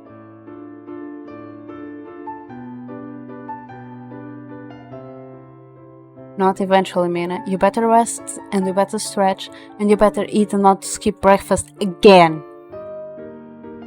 Yes, I'm calling you out. Princess is good at many other things. like dancing and chess and... You better not panic. Maybe if you take care of yourself, your mother will let you adopt a bunny. She blushes when she notices everyone staring at her. Truly, you are so kind to me, Princess Emmeline.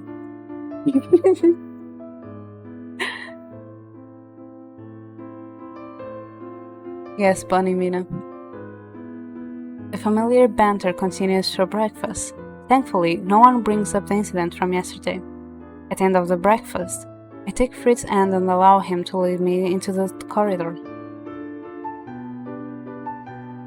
The two of us are on our way to my bedroom when someone appears in the corridor. Princess Viviana. The Countess, Lady Celeste, appears before us, a brilliant smile on her face. 1,000 blessings upon you this morning.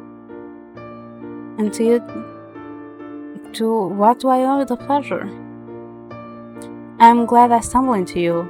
The king told me you planned on giving a speech to the populace on the divide between humans and witches. Would I be able to help you with it? The king called her here for just that reason. Her input will be extremely valuable. Of course, perhaps we could meet in the dining hall. Wonderful. I also wanted to say, she grasps my free hand. I flinch at her touch, but do not pull my hand away. I wanted to thank you again for your assistance. I also wanted to tell you I have faith in you as Angel's future queen. What? I know of the rumors around Angel. I know many witches blame you for what happened, but... The Countess shakes her head. I believe you are not only worthy, but overqualified to be queen. You are a noble spirit, and you will be an amazing queen. That is kind of you to say. I can barely form words of gratitude, overwhelmed as I am by her compliments. The Countess laughs. Have faith, Princess Viviana. People's hearts can be changed. There is good and there is evil in this world, but there is also so much more. People are complex and susceptible to change. She lives on that sentiment, leaving me alone with Fritz. After she has left, he raises his eyebrow at me and smiles that cocky smile of his.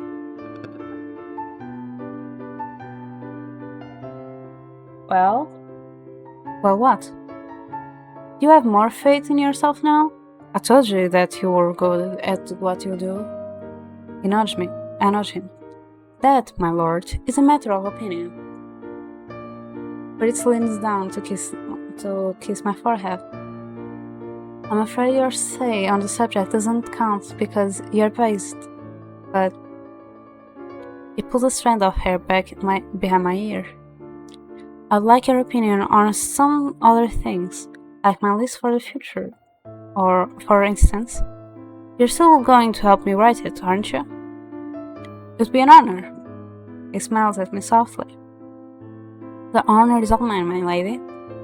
The two of us shared a smile and a kiss before we head on our way.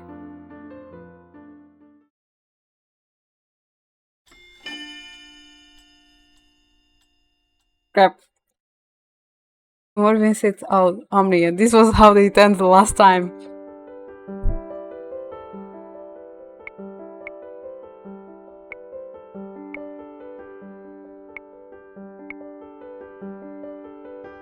The corridor is quiet as at this time of night, the only sounds of the footsteps of the patrolling guards.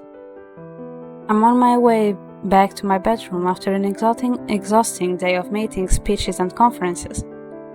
I'm always out late these days, a result of my many meetings with the counselors, the witch representatives, and, well, everyone else. So Fritz has taken to sitting beside me at those meetings as a show of goodwill. He is absent more often than not, busy doing voluntary work around NGL and assisting others with construction work and errands. The volunteer work is his personal way of showing commitments to the people of NGL. It was one of the most important goals on his to-do list for the future. There is one thing on this list, however, that is reserved just for me. We usually save that activity for our nightly get-togethers, but tonight is different. Fritz told me earlier he had something special he wanted to show me. Father was nice enough to let me excuse myself earlier. I stopped in front of my door with a smile. I am glad Father proved Fritz enough to help me carve out time for him. When I came back into my bedroom, the first thing I noticed is Fritz sitting by my window, a book in one hand and a handful of chocolate in the other. I eyed the glass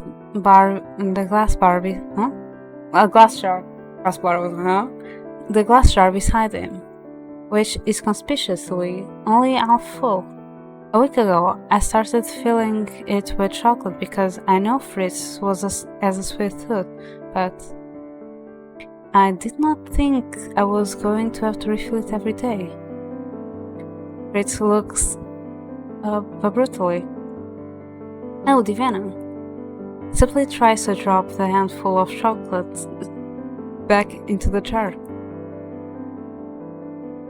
Bonum Vesper. I black out for a few moments as I try to recall the meaning of the words. Bonum Vesper? Fritz moves to sit on my bed and pats the space beside him. Good evening. Do you remember what salve means? That one is easy. It means I love. That's right. And carpe diem? That one is an expression that means I sigh as I plop down on the bed beside him and rest my head on his shoulder. How nice of you to quiz me now, when I can barely think straight. Then say the best way to remember the language is to keep repeating the words. That is not how adieu was stuck in my mind. That was a special case. 2 years ago, Fritz taught me that word so that I would have a special way to call him to my side. Back then, I had no idea he read language to be closer to his mother. I had no idea he was trying to keep me close by teaching me that word too. But now, I smile. It has been a few months since Fritz suggested we learn this language together. He wanted to do something special with me. Because he enjoyed language so much, he suggested learning the foreign language he had been studying before. I'm glad that this is something the two of us can do together.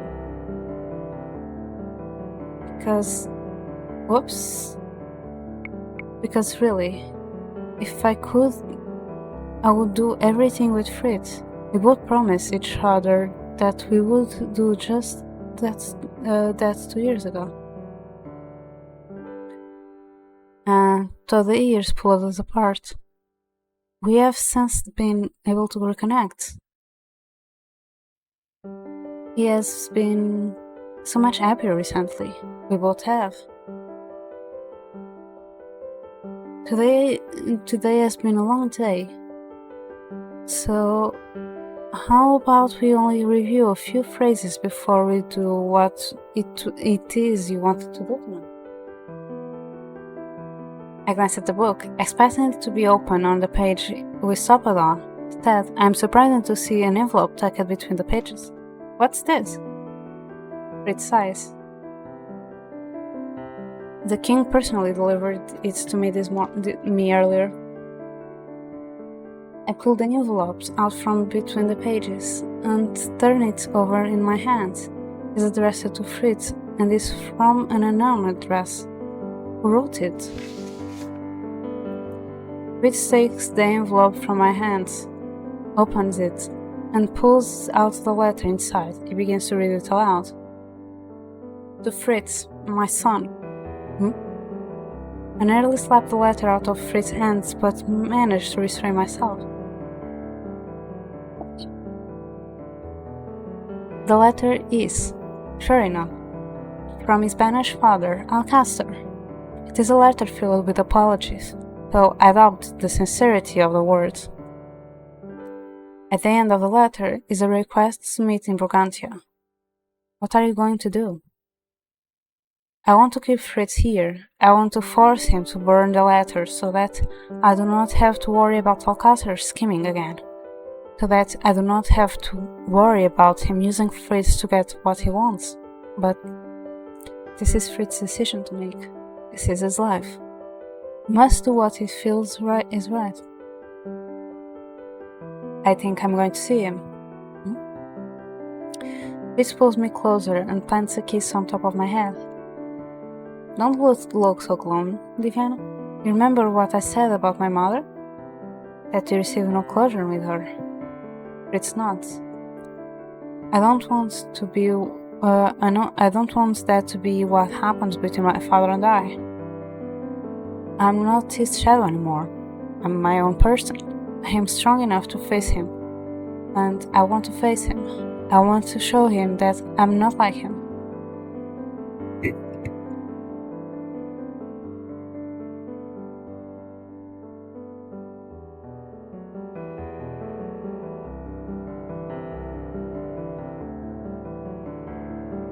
The word is something in me, and I sighed without realizing. Fritz smiles. Will you come with me? Of course, I will personally strangle Alcastor if he says the wrong thing. That's my nice princess. Perfectly regal and perfectly terrifying. He laughs when I nudge him. Anyway, let's put aside the specifics of that meeting until later.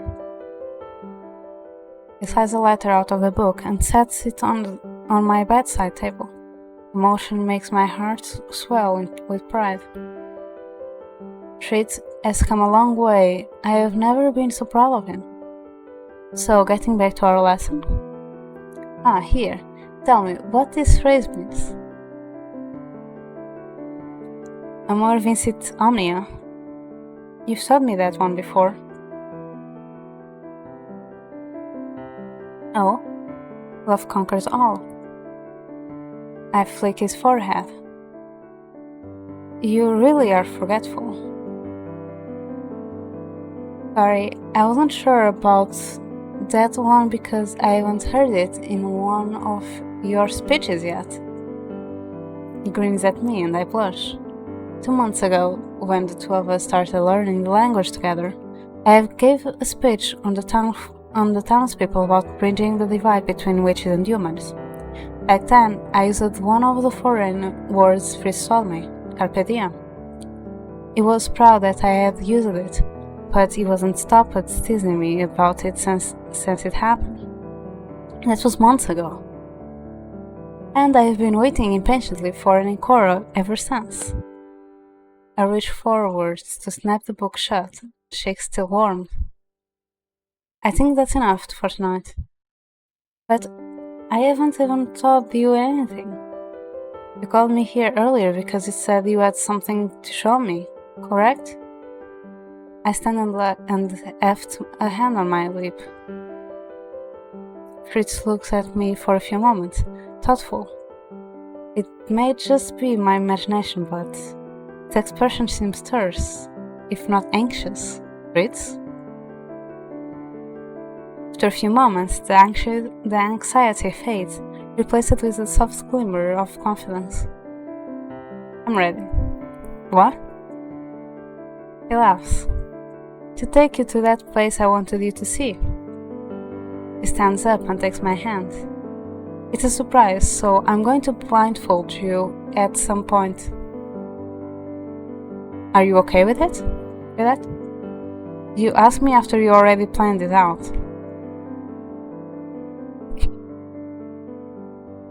You trust me, don't you?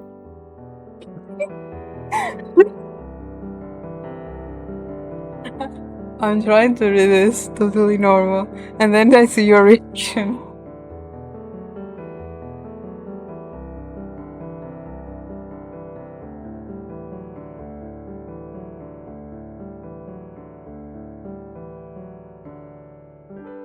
Well, this is based in fairy tale, so with my life, then there won't be any problems. He squeezes my hand as the two of us head out into the corridor. I actually know what is going to happen, but okay. Because it's happening in all best endings, so. I'm surprised when Fritz bypasses all of the palace corridors, lets me through a quiet street in town, and then all the way to the forest. Don't be scared, Kobe, this is a happy moment. I just hope it doesn't end like Rod's at best ending, though. That was something. We are only just at the outskirts when he holds out a blindfold to me. May I? Do you not think anyone at the palace will worry about us? Fritz smiles never falters. No, I don't. Maybe I already spoke to them about it. I relax as Fritz ties the blindfold around my eyes. For a few moments, there is nothing but the warmth of his chest against my back, and the feelings of his fingers coasting over my arms. He leans down to plant a kiss on the nape of my neck, and then grabs my hand. Thank you for that, Pat Kobe. I will think if I trust you or not. He begins to lead me forward, walking more slowly so that I can keep up. Is this really necessary? Absolutely. I can hear the smile in his words. I remember 2 years ago. It took me a long time to trust Fritz, so long in fact that I feared I would never trust him again. Yet, here we are. I hold tightly to Fritz's hand and as he leads me down to the forest path.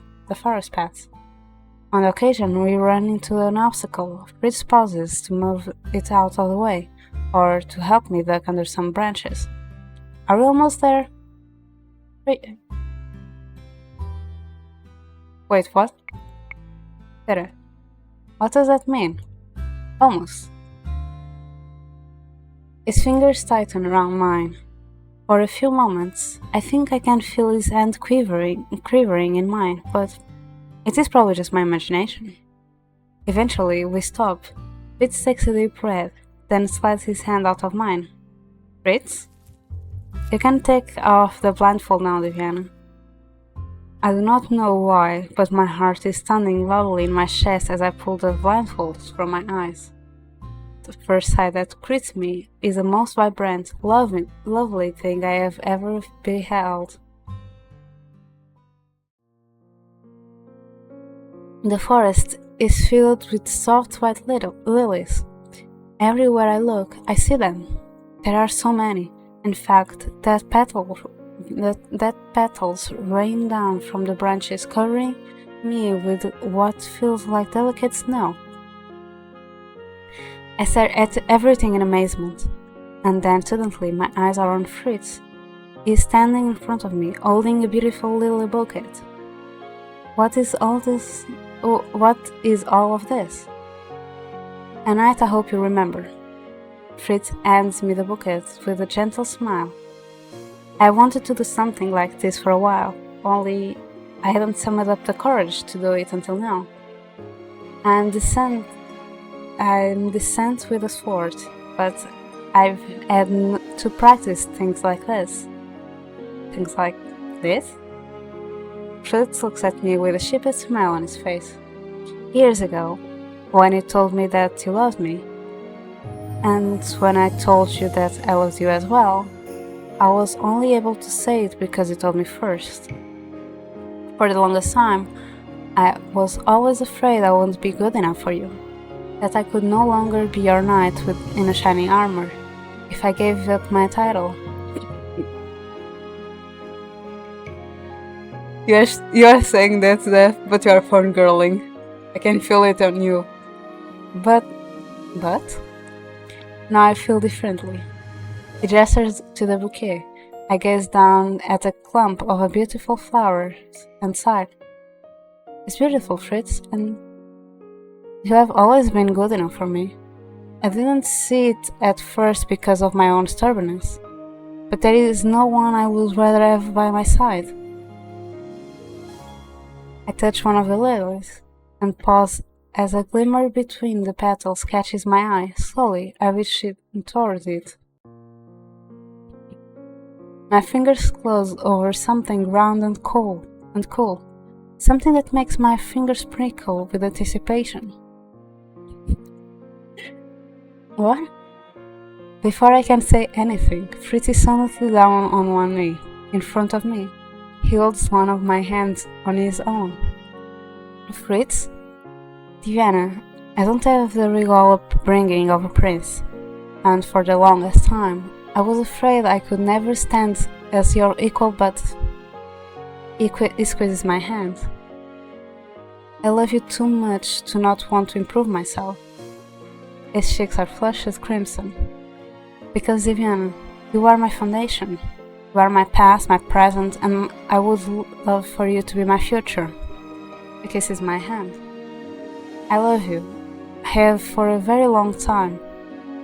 And if you would still like to marry me, as you said 2 years ago, even if I'm no longer your knight, I would very much like to put this ring on your finger. I feel tears at the edge of my eyes, but I do not reach up to rub them off my cheeks. I do not mind being honest in front of Fritz. I have seen all of these sides. Why should he not see all of mine? Princess Diana Real Brighton, would you do me the honor of allowing me to become your husband?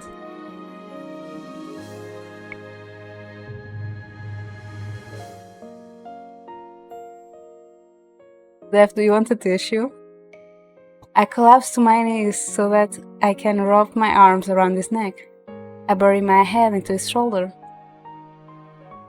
You are supposed to ask me to do you the honor of becoming your wife? And yes, I will be honored. Fritz sets a hand to the small of my back and pulls me closer. I assure you I phrased it that way on purpose, my beautiful princess. Because to me, the greatest honor of my life is I will always be by your side. You have shown me that love can conquer all. I managed to breathe a pretty chuckle as Fritz leans over to take the ring from my hand and slip onto my finger. It gleams on my finger perfectly, like it was meant to be there. Amor vincit omnia. That's right. He pulls me toward him, and in the quiet of the clearing, there is just the two of us, sharing the warmth of our combined embrace. Does my family know?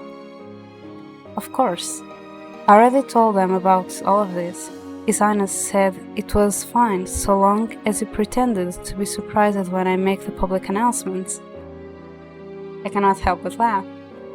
I think I prefer something personal like this. As do I. I always did prefer having you to myself. He cups my face in his hands. He places a kiss on my forehead, then on my nose, and then, lastly, he presses a kiss to my lips, and the kiss is filled with so much hope and longing that I cannot help but become lost in it.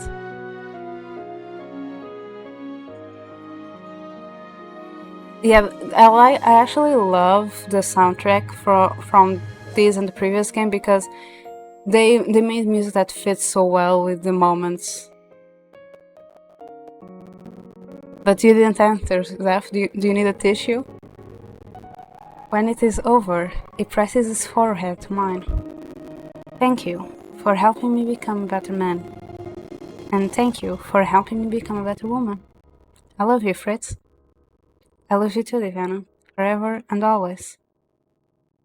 He starts to laugh, as well as his laughter is full of so much joy, it lifts my spirit, my heart. Why did you have to say that? I want to hear it for the rest of my life, and now I'll be able to. And their love lasted forevermore.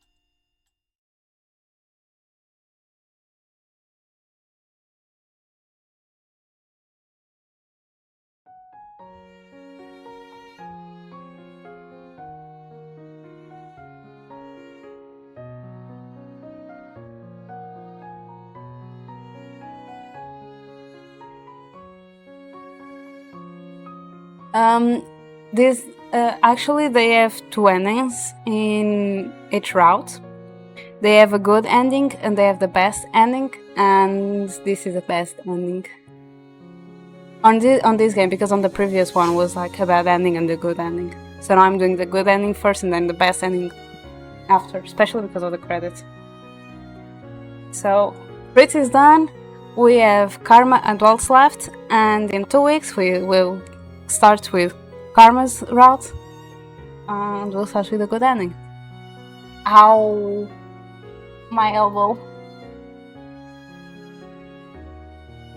Yeah, it's the best ending. They got married. However, I think until now, Rod is the only one that proposes in the good and the best ending, and the best ending on Rod is other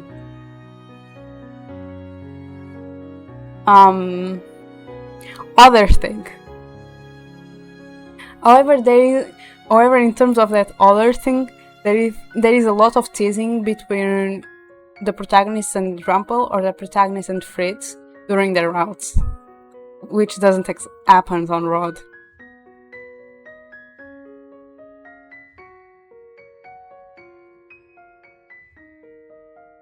I mean, imagine if Zeph had arrived when you were blushing.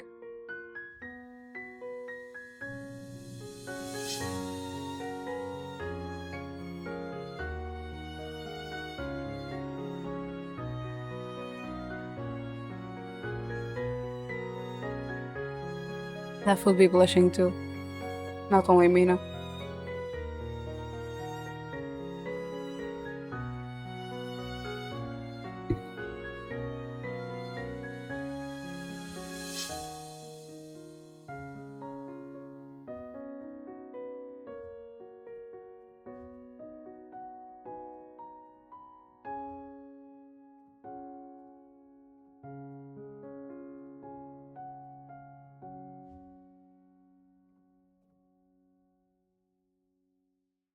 And now we have Fritz envelope.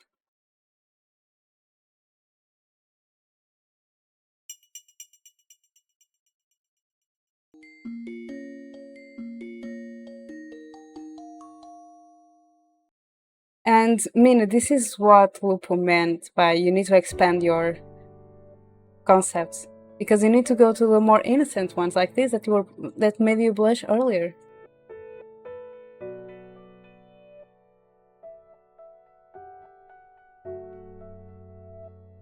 Yeah, now we have Fritz envelope here, because we did the two endings. See the gallery. We miss Waltz and we miss Karma, aka Claude, because that's his really name. This is the image of the good ending. Just so you can understand what I mean. This is what I mean. Rod's ending went another way. Okay. Yay.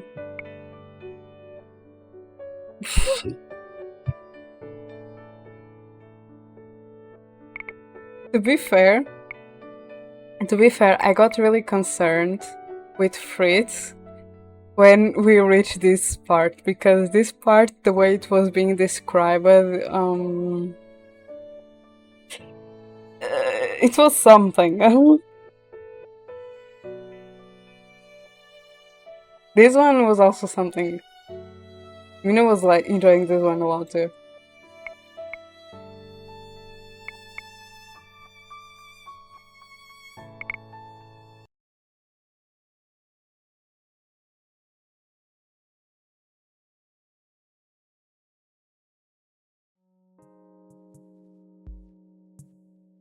Okay, let's see who to raid. In 2 weeks we'll start Karma.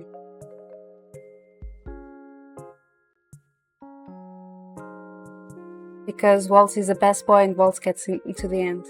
And Minnie's twerking again.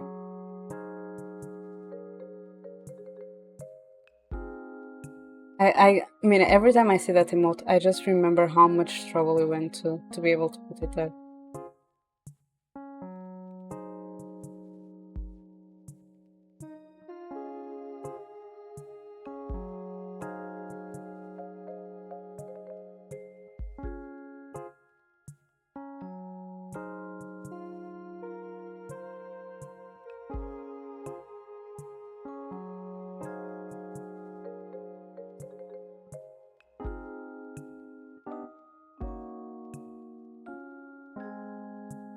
Let's see. Is Locus already on? Or Mara?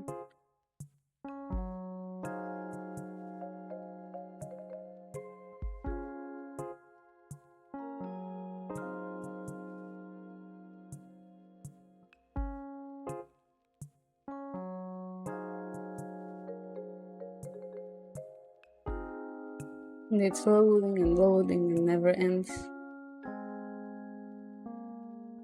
Oh, they are. Oh, there is Aya, there is Loxus, there is Aya, there is Loxus. Aya or Loxus. To which one we go?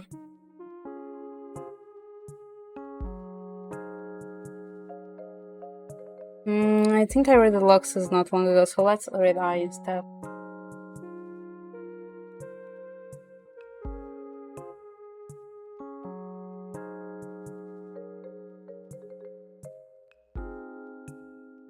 Mina, you are overworking yourself again.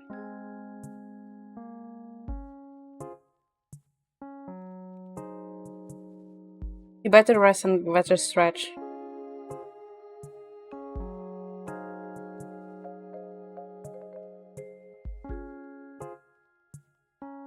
What the heck am I hearing as soon as I join Aya's stream? This is a red message for Wissub.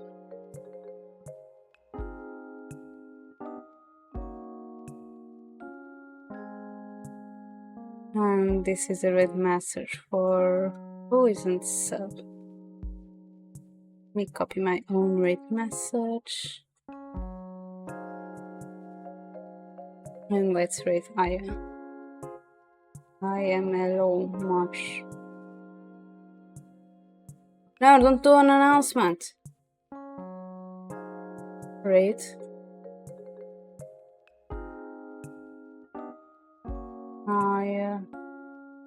Mellow Marsh.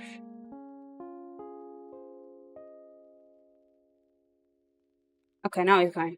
So yeah, thank you so much to everyone who joined me today. I really appreciate it. I'll be back next week with more streams. And I'm still thinking if I'm still going to play Endling the extension forever or not on Tuesday. Also, some new things are coming up, like an event and maybe some new content. So yeah, thank you so much to everyone joining me today. I really appreciate it. And I'll be back next week. Thank you, Choco, for the resub. Bye-bye.